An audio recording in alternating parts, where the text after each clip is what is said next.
चार दोस्त मेक्सिको के एक खूबसूरत रिजॉर्ट में छुट्टियां मना रहे होते हैं। तभी वहां एक जर्मन टूरिस्ट मेटियस आता है। वो लोग उसे ड्रिंक्स पर बुलाते हैं, जहां बातचीत के दौरान पता चलता है कि मेटियस अपने भाई को ढूंढने आया है। उसका भाई अपनी गर्लफ्रेंड के साथ पास के एक पुराने रहस्यमयी खंडहर में गया था, जहां कोई जाने की हिम्मत नहीं करता, क्योंकि वहां जो एक बार गया वो फिर कभी इंसान बनकर लौट नहीं पाया। ये सुनकर सब हैरान और उत्सुक हो जाते हैं। मेटियस कहता है, अगर चाहो तो कल मेरे साथ चलना। सभी मान जाते हैं और अगले दिन उस रहस्यमयी जगह की खोज पर निकल पड़ते हैं। पर उन्हें नहीं पता था वो सीधे मौत के मुंह में उतरने वाले हैं। सुबह जब वे शहर पहुंचते हैं तो जिन गाइड्स को उन्होंने हायर किया था वो आते ही नहीं। फोन भी बंद मिलता है। आखिर में वे टैक्सी से जाने का फैसला करते हैं। जब ड्राइवर नक्शा देखता है तो उसका चेहरा डर से सफेद पड़ जाता है। वो कहता है, मैं वहाँ नहीं जाऊंगा, वो जगह बहुत खतरनाक है। लेकिन जब उसे ज्यादा पैसे देने की बात होती है तो वो मान जाता है और कहता है, मैं तुम्हें 2 किलोमीटर पहले उतार दूंगा, आगे जंगल से खुद जाना पड़ेगा। कैब उन्हें जंगल के किनारे तक छोड़ देती है। अब जंगल में चलते हुए अचानक उन्हें एक पुरानी जीप मिलती है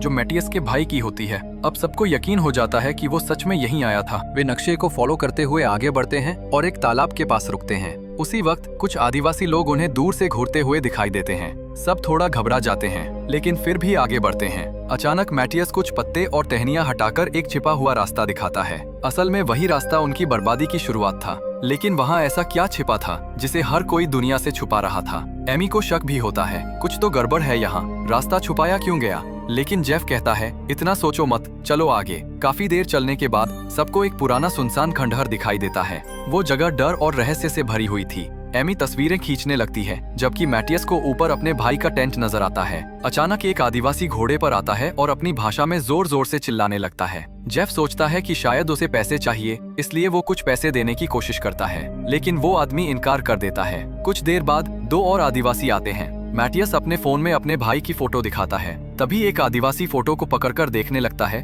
और उसी वक्त एमी फोटो लेने के लिए पीछे हटती है। गलती से उसका पैर एक अजीब पौधे पर पड़ जाता है। ये देखकर वो आदिवासी पागल हो जाते हैं। वे चिल्लाने लगते हैं और धमकी देते हैं कि अगर आगे बढ़े तो मार देंगे। दिमित्री कैमरा उठाने के लिए पौधे के पास जाता है और तभी एक तीर उसके सीने में जा लगता है। उसके बाद एक गोली उसके चेहरे पर चलाई जाती है। बाकी सब डर के मारे ऊपर की सीढ़ियों पर दौड़ जाते हैं और खंडहर की ऊंचाई पर चढ़ जाते हैं। नीचे आदिवासी पूरे खंडहर को चारों तरफ से घेर लेते हैं, लेकिन अजीब बात ये थी कि वो ऊपर नहीं आते। ऊपर जाकर उन्हें एक टेंट और कुछ सामान मिलता है, शायद वही जगह जहां मेटियस का भाई और उसकी गर्लफ्रेंड ठहरे थे। लेकिन वहां कोई नहीं था। फोन में भी किसी के सिग्नल नहीं थे। खंडहर के बीचों बीच एक गहरा गड्ढा था, पर नीचे जाने का कोई सुरक्षित रास्ता नहीं था। मेटियस जोर से चिल्लाता है, हेनरिक, तुम नीचे हो क्या? तभी झाड़ियों में कुछ हिलता है और उसे एक पैर दिखाई देता है। वो पौधे हटाता है और देखता है कि वो उसके भाई की लाश है। सबके चेहरे डर से सफेद पड़ जाते हैं। अब उन्हें यकीन हो जाता है कि यहाँ कुछ बहुत भयानक है। जेफ नीचे देखता है, आदिवासी वही हैं और अब खंडहर के चारों ओर कैंप लगा रहे हैं। मतलब अब वो लोग उन्हें यहाँ से जाने नहीं देंगे।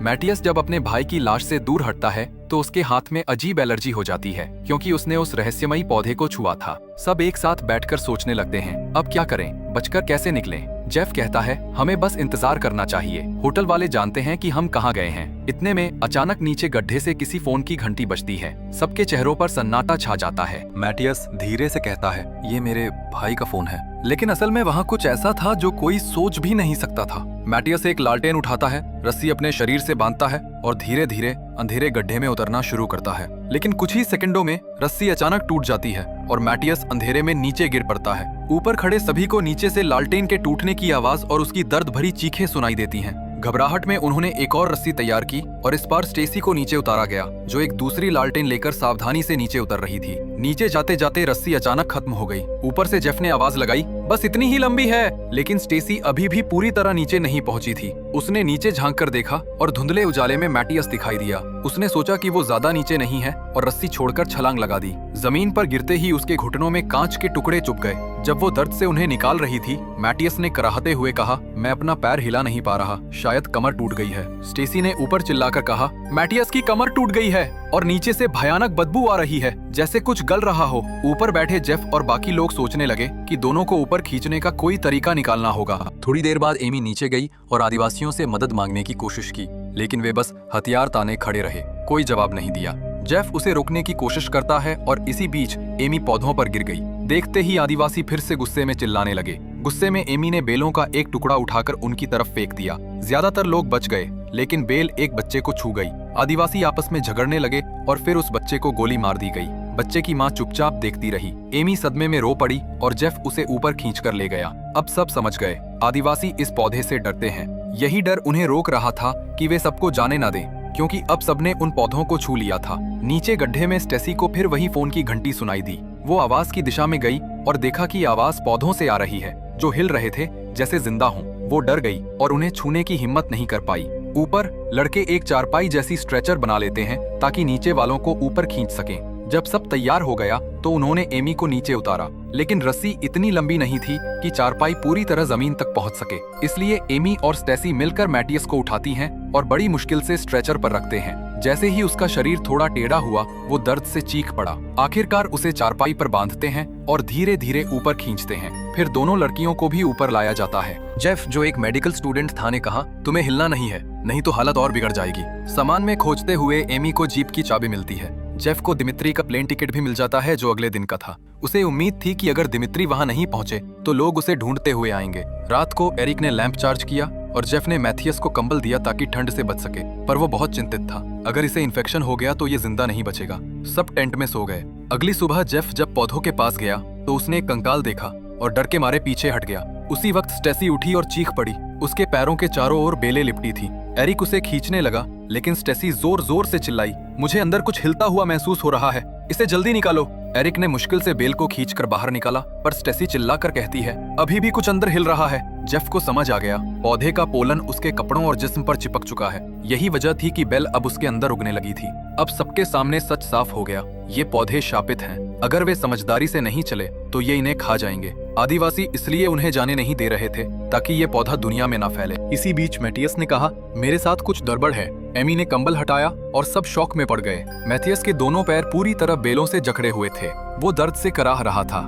जेफ बोला, अगर बेल अंदर तक पहुंच गई है तो उसकी जान पर खतरा है। जेफ ने फौरन एमी की मदद से बेल निकालना शुरू किया, पर पैरों पर इतने घाव थे कि साफ करना मुश्किल था।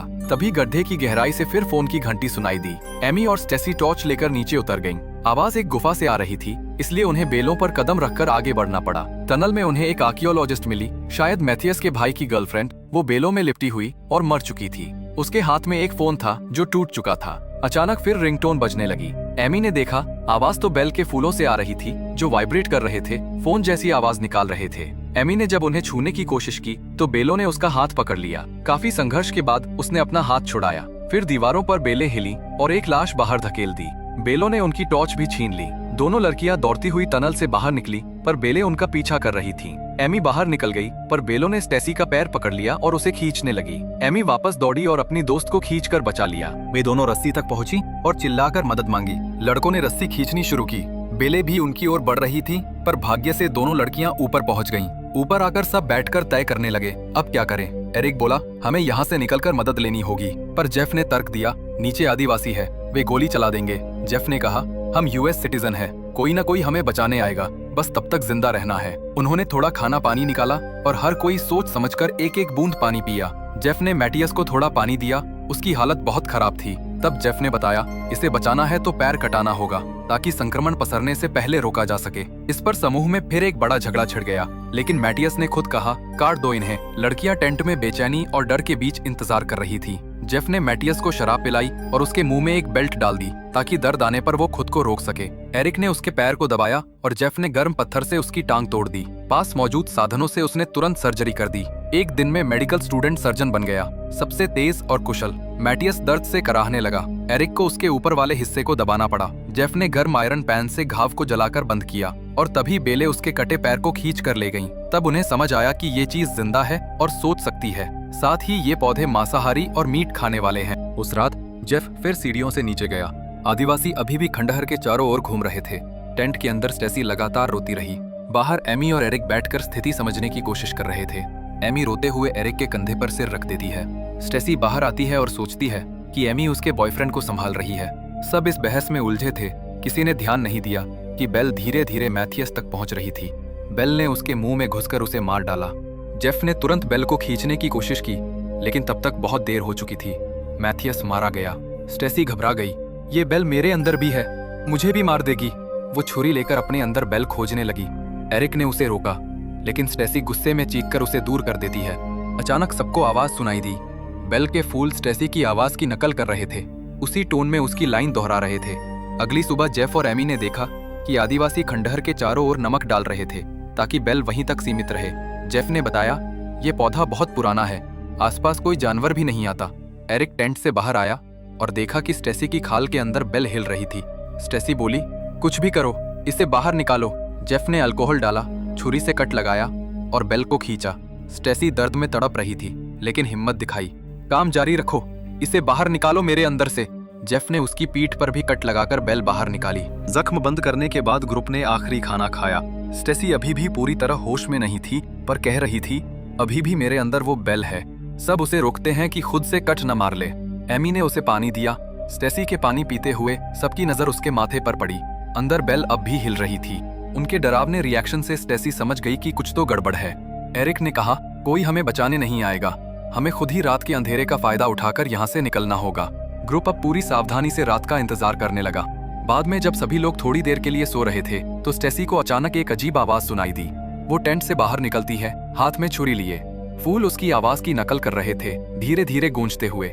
कुछ देर बाद जब सब लोग बाहर आए तो स्टेसी को देखकर हक्का बक्का रह गए। उसका शरीर कई जगहों से खून से लथपथ था, दिमाग पूरी तरह से बिखर चुका था। उसकी एक ही सोच थी, बेल को बाहर निकालना। जब जेफ ने उसे रोकने की कोशिश की तो उसने उसके हाथ में छुरी मार दी। एरिक ने तुरंत उसे रोकने की कोशिश की लेकिन स्टेसी की गुस्से में गलती से एरिक के सीने में छुरी घुस गई। एरिक तुरंत गिर पड़ा और मर गया। स्टेसी पूरी तरह टूट चुकी थी। कुछ ही पलों में बेल ने एरिक की लाश को पैरों से खींच लिया। स्टेसी अब इस दर्द और तलब को बर्दाश्त नहीं कर पा रही थी और उसने सबसे दया की भीख मांगी।